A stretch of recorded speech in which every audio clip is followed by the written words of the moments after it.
Hi friends, അസ്സാം വലൈക്കും. Welcome back to Navaras kitchen. അപ്പോൾ ഇനി ഞാൻ വന്നിട്ടുള്ളത് നമ്മുടെ ഉച്ചച്ചോറിനും അതുപോലെ തന്നെ ഡയറ്റ് ചെയ്യുന്നവർക്കൊക്കെ LCHF ഡയറ്റൊക്കെ ചെയ്യുന്നവർക്ക് പറ്റും. പക്ഷേ ഇതിൽ ഞാൻ ഉള്ളി ചേർക്കുന്നുണ്ട്. അങ്ങനെ അപ്പോൾ നമുക്ക് സാധാരണ ചോറിൻ്റെ കൂടെയൊക്കെ കഴിക്കാൻ പറ്റിയ അടിപൊളി ഒരു റെസിപ്പിയാണ്. അപ്പോൾ റെസിപ്പിയിലേക്ക് പോകുന്നതിൻ്റെ മുന്നേ നമ്മുടെ നവറാസ് കിച്ചൻ്റെ ആപ്ലിക്കേഷൻ, മൊബൈൽ ആപ്ലിക്കേഷൻ എന്നും പറയുന്നത് തന്നെയാണ്. അത് ഡൗൺലോഡ് ചെയ്തിട്ടില്ലെങ്കിൽ ഒന്ന് ഡൗൺലോഡ് ചെയ്തേക്കുക.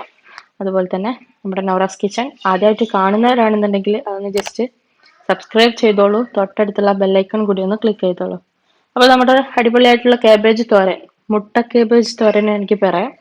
അതുണ്ടാക്കുന്നത് എങ്ങനെയെന്ന് നോക്കാം. അപ്പം ഞാനൊരു കാബേജ് ഉണ്ടാക്കാൻ പരുവത്തിലുള്ള ഉപ്പേരി ഉണ്ടാക്കാൻ കുറച്ച് വലുപ്പമുള്ള ഒരു പാൻ അടുപ്പത്ത് വെച്ചിട്ടുണ്ട്. അതിലേക്ക് വെളിച്ചെണ്ണയാണ് ഒഴിച്ചിട്ടുള്ളത്. വെളിച്ചെണ്ണ നന്നായിട്ട് ചൂടായി വരുമ്പോൾ അതിലേക്ക് ഉള്ളി ഇട്ട് കൊടുക്കുന്നുണ്ട്. ഈ സ്ഥാനത്ത് നിങ്ങളുടെ അടുത്ത് ചെറിയ ഉള്ളി ഉണ്ടെങ്കിൽ അതാണ് യൂസ് ചെയ്യുന്നുണ്ടെങ്കിൽ അതാവും ഏറ്റവും ബെസ്റ്റ്. അപ്പം ഞാനിവിടെ വെല്ലുള്ളിയാണ് യൂസ് ചെയ്തിട്ടുള്ളത്. ആ വെല്ലുള്ളിയെ ജസ്റ്റ് ഒന്ന് നമുക്കൊന്ന് വഴറ്റിയെടുക്കാം. ഇതൊരു വെല്ലുള്ളിയാണ്, ഒരു ചെറിയ ടൈപ്പ് ഒരു വെല്ലുള്ളിയാണ് ഞാൻ എടുത്തിട്ടുള്ളത്. കാരണം ഞാനിത് കുറച്ചധികം കേബേജ് ഉപ്പേരി ഉണ്ടാക്കുന്നുണ്ട്. അപ്പം അതുകൊണ്ടാണ് ഞാൻ ഒന്ന് വലുതെടുത്തിട്ടുള്ളത്. നിങ്ങൾ കണ്ടന്റ് കുറക്കുകയാണെന്നുണ്ടെങ്കിൽ ഇത്ര തന്നെ ഉള്ളി എടുക്കേണ്ട ആവശ്യമില്ല. അങ്ങനെ ഒന്ന് വഴന്നു വന്ന ഉള്ളിയിലേക്ക് ഞാൻ ഒരു പച്ചമുളകിനെ ഒന്ന് നടുപൊട്ടിച്ചിട്ട് കൊടുത്തിട്ടുണ്ട്. എരിവ് കൂടുതൽ വേണമെന്നുണ്ടെങ്കിൽ 2 പച്ചമുളകൊക്കെ ചേർത്ത് കൊടുക്കാം. ഞാൻ ഒരു പച്ചമുളകാണ് എടുത്തിട്ടുള്ളത്. അതുപോലെ തന്നെ ഉള്ളിയിലേക്ക് ഒരു അല്പം ഉപ്പ് ഞാൻ ഇട്ട് കൊടുത്തിട്ടുണ്ട്. ആ ഉള്ളിയും ഈ ക്യാപ്സിക്കാണ് ഇടുന്നത്. ഇത് ഒരു ചെറിയ ക്യാപ്സിക്കം, അത് എടുത്തു കൊടുക്കുക.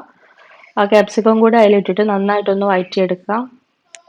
അപ്പോൾ ഈ ക്യാപ്സിക്കത്തുക്കും ഉള്ളിക്കും അതുപോലെ തന്നെ നമ്മളിതിൽ കോഴിമുട്ട ചേർക്കുന്നുണ്ടായിരുന്നു, അതിനും കൂടിയുള്ള ഉപ്പാണ് ഞാനിപ്പോൾ ചേർത്തത്. ബാക്കി ഉപ്പ് നമുക്ക് നോക്കിയിട്ട് ക്യാബേജിലേക്ക് ലാസ്റ്റ് കുറച്ച് ഉപ്പും കൂടെ ഇട്ട് കൊടുത്താൽ മതി. അപ്പോൾ ഇതാ അത് ഏകദേശം ഒന്നും കൊണ്ട് കുക്കായി വന്ന ശേഷം, ഒരുപാടാണ്ട് കുക്കാവൊന്നും വേണ്ട, ജസ്റ്റ് ഒന്ന് ചൂടായിട്ട് അതിൻ്റെ ആ ഒരു പച്ചച്ചുവ മാറിയ ശേഷം ഞാൻ ഇതിലേക്ക് 2 കോഴിമുട്ടയാണ് ചേർത്ത് കൊടുക്കുന്നത്. അപ്പോൾ 2 കോഴിമുട്ട ചേർത്തിട്ട് നമുക്ക് നന്നായിട്ട് അതിനൊന്ന് അതിലിട്ട് ചിക്കിയെടുക്കാം.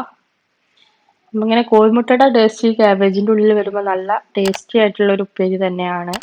തോരൻ എന്ന് പറയാം, നല്ല ടേസ്റ്റി ആയിട്ടുള്ള ഒരു തോരൻ തന്നെയാണിത്. അപ്പോൾ ഇതാ കോഴിമുട്ടനെ നന്നായിട്ടൊന്ന് ചിക്കിയെടുക്കുക. നിങ്ങൾക്ക് ക്യാബേജിന്റെ അളവ് കൂടുതലാണ്, പക്ഷെ ഞാനിത് ഉണ്ടാക്കിയപ്പോൾ എൻ്റെ അടുത്ത് കോഴിമുട്ട ഇതിൽ കുറച്ച് കുറഞ്ഞു പോയെന്ന് തോന്നിയിട്ടുണ്ട്.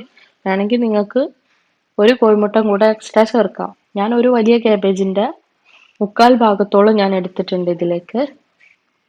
കോഴിമുട്ട നന്നായി ചിക്കി വന്ന ശേഷം നമ്മളിത് അരിഞ്ഞു വെച്ച ക്യാബേജ് ഇതിലേക്ക് ചേർത്ത് കൊടുക്കുകയാണ്.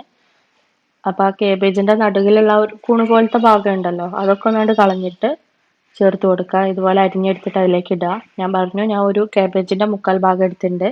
ലാസ്റ്റ് ആ ക്യാബേജിലേക്കുള്ള ഉപ്പും കൂടെ ഇട്ട് കൊടുത്തു. ഇനി ഇതിനെ നന്നായിട്ടൊന്ന് മിക്സ് ആക്കി എടുക്കാം. അപ്പോൾ ക്യാബേജ് നല്ല നിറഞ്ഞു നിൽക്കുന്നുണ്ട്. അപ്പോൾ അത് കുറച്ചാണ്ട് കുക്കാവുമ്പോൾ ഒന്ന് താന്നു വരും. പിന്നെ ഈ ക്യാബേജ് ഉപ്പേരി നമ്മൾ എങ്ങനെ ഉണ്ടാക്കുകയാണെങ്കിലും, സാധാ നോർമൽ ഉപ്പേരി ഉണ്ടാക്കുകയാണെങ്കിലും, തേങ്ങ ഇട്ടിട്ടുള്ള വെറുതെയുള്ള തോരൻ ഉണ്ടാക്കുകയാണെങ്കിലൊക്കെ നമ്മൾ ക്യാബേജ് ഓവറായിട്ട് കുക്കാക്കരുത്. ജസ്റ്റ് അതൊന്ന് കണ്ട് അതിൻ്റെ ആ ഒരു പച്ചച്ചുവ പോയാൽ മതി. അപ്പോഴേ നമുക്ക് ക്യാബേജ് കഴിക്കാൻ ടേസ്റ്റ് ഉണ്ടാവുള്ളൂ. നന്നായിട്ട് കുക്കായി കഴിഞ്ഞാൽ ക്യാബേജിന്റെ കളർ മാറിക്കഴിഞ്ഞാൽ ആ ക്യാബേജിന്റെ ടേസ്റ്റ് തന്നെ പോകും. അപ്പോൾ ഒന്ന് ജസ്റ്റ് ഒന്ന് കുക്കാവുക മാത്രം ചെയ്താൽ മതി. അപ്പോൾ ഞാൻ ഇതിനൊന്ന് അടച്ചു വെച്ചിട്ട് കുറച്ച് നേരം വേവിച്ചെടുക്കുന്നുണ്ട്. ഒരു 10 മിനിറ്റ് അടച്ചു വെക്കുക. 10 മിനിറ്റ് ചെറിയ തീയിലിട്ടിട്ട് അടച്ചു വെച്ചതിൻ്റെ ശേഷം എടുത്തിട്ട് പിന്നെ ഒന്നിങ്ങനെ ജസ്റ്റ് ഇളക്കി കൊടുത്താൽ മതി. ഇനി ഇതിലേക്ക് തേങ്ങ ചേർത്ത് കൊടുക്കുകയാണ്. ലാസ്റ്റായിട്ട് ഒരു 1/4 മുറിയോളം തേങ്ങ ചിരകിയിട്ട് അതിനെ ചതച്ചെടുത്തതാണ് ഞാൻ മിക്സിയിലിട്ടിട്ട്. ഒന്നും കൂടെ ഒന്ന് നന്നായിട്ടൊന്ന് ചതച്ച രൂപത്തിൽ ആക്കിയെടുത്തു. എന്നിട്ട് അതിനെ ഇതിലേക്ക് ഇട്ട് കൊടുക്കാം. ഈ തേങ്ങയും കൂടെ ഇട്ടിട്ട് നന്നായിട്ടൊന്ന് മിക്സ് ആക്കി എടുക്കാം നമുക്ക്. പിന്നെ ഈ തേങ്ങ ഒക്കെ ഇട്ട് കഴിഞ്ഞാൽ ഞാൻ നേരത്തെ പറഞ്ഞ പോലെ തന്നെ തേങ്ങ ഇട്ടിട്ട് ഒരുപാട് അങ്ങോട്ട് കുക്കാക്കി എടുക്കരുത്. അപ്പോഴേ നമുക്ക് ഒരുപാട് കുക്കാവാതെ എടുക്കുമ്പോഴേ നമുക്ക് അതിൻ്റെ മൊത്തത്തിലുള്ള ഒരു ടേസ്റ്റ് കിട്ടുള്ളൂ. തേങ്ങയുടെ ഒക്കെ ആ ഒരു ടേസ്റ്റ് നന്നായിട്ട് കിട്ടുള്ളൂ. ഇനി ഞാൻ ഇതിലേക്ക് ലാസ്റ്റായിട്ട് ഒന്ന് കടുക് പൊട്ടിച്ച് ഒഴിച്ചു കൊടുക്കുകയാണ്. അപ്പോൾ ഒരു ഇത്തിരി വെളിച്ചെണ്ണ എടുത്തിട്ടുണ്ട്.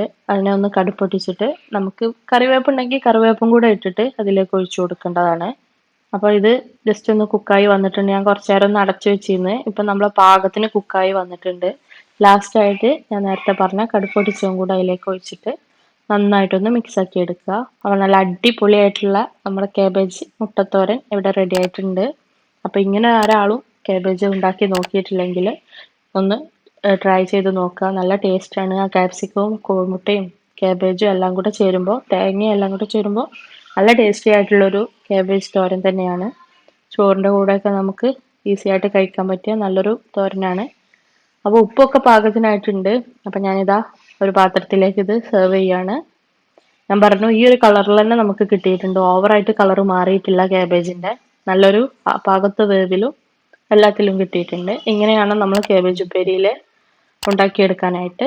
അപ്പോൾ ഇതാരും ട്രൈ ചെയ്തിട്ടില്ലെങ്കിൽ ജസ്റ്റ് ഒന്ന് ട്രൈ ചെയ്ത് നോക്കുക. ഇഷ്ടപ്പെട്ടാൽ ലൈക്ക് ചെയ്യുക, ഷെയർ ചെയ്യുക, സബ്സ്ക്രൈബ് ചെയ്യുക.